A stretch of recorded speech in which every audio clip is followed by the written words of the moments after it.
Hey everyone, welcome back. Ready for another deep dive? Absolutely. Always ready to jump into these complex topics. Well, today we're tackling something that's been making headlines and sparking debates for, well, pretty much forever it feels like. Yeah. It's the ever-growing gap between the haves and the have-nots. Right. The wealth gap. Exactly. We're going to be digging into a text called Why Richer Are Getting Richer More in Our Society. Oh, Sounds a little ominous, right? it does kind of grab your attention, that's for sure. So let's get right into it. What is this text really trying to get at?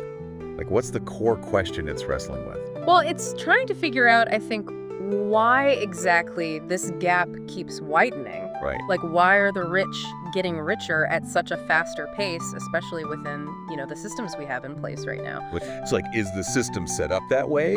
Is it rigged in their favor? You know what I mean? Yeah, it definitely hints at that, kind of comparing societal structures to, like, a game, Oh, interesting. where some players basically start off with this, like, massive advantage.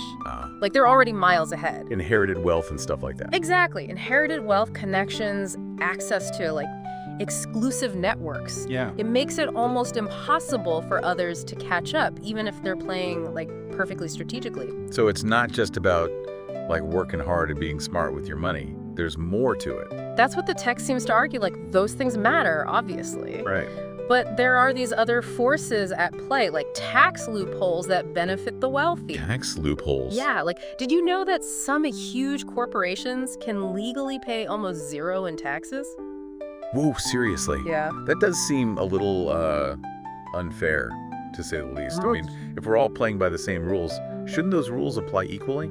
You would think so. So does the text offer any solutions? Like, how do we level the playing field? Well, it doesn't give like a step-by-step plan, but it stresses the importance of, awareness. Yeah. Like, recognizing these systemic issues is the first step to addressing them. Right. And then it really makes you think, like, what can we do individually or, on a larger scale to create a more equitable distribution of wealth? That's a big question, for sure, It is. but an important one. Absolutely. So we've basically gone through some of the potential reasons why this gap keeps widening, right? Yeah, and we've seen how our current systems might actually be contributing to the problem. Right.